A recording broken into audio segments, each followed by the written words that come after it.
পটুয়াখালীতে বৃদ্ধা মাকে মুরগির খোপে আশ্রয় দিয়েছেন সন্তানরা। দর্শক, একটি মর্মান্তিক ঘটনা জানাতে চাচ্ছি আপনাদের, যা শুনলে আসলে আপনার চোখ থেকে পানি বের হবে।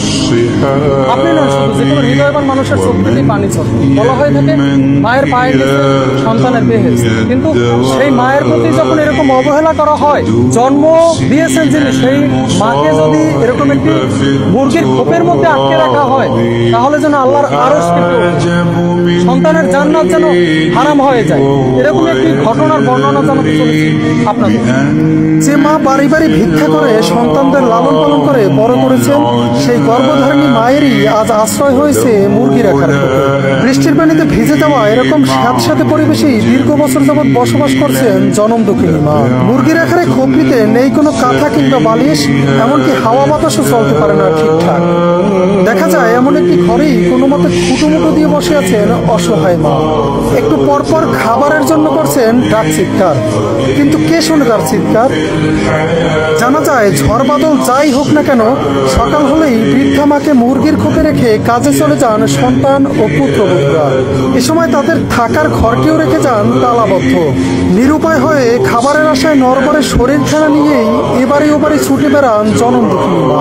সম্প্রতি পা পিছলে আছার খেয়ে মাথা ফেটে যাওয়া সহ হাত ভেঙে গেছে বৃদ্ধা মা নূরজাহান বেগমের। সারাদিনের যন্ত্রণায়ও ছটফট করছেন তিনি। এছাড়াও একটু পানি খাওয়ার জন্য করছেন তীব্র আহাজারি, কিন্তু একাকী বাড়িতে তার করুণ আহাজারি শোনার জন্য কেউ নেই।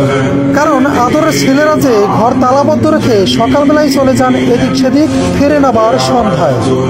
সম্প্রতি বন্যা হওয়ার কারণে জোয়ারের পানিতে থই থই করছে নূরজাহান বেগমের খোপটির চারপাশ। এতে যেন তার মধ্যে কাজ করছে এক অজানা আতঙ্ক। দুঃখজনক এমন ঘটনাটি ঘটেছে পটুয়াখালী সদর উপজেলার লাউকাঠি ইউনিয়নের দক্ষিণ লাউকাঠি।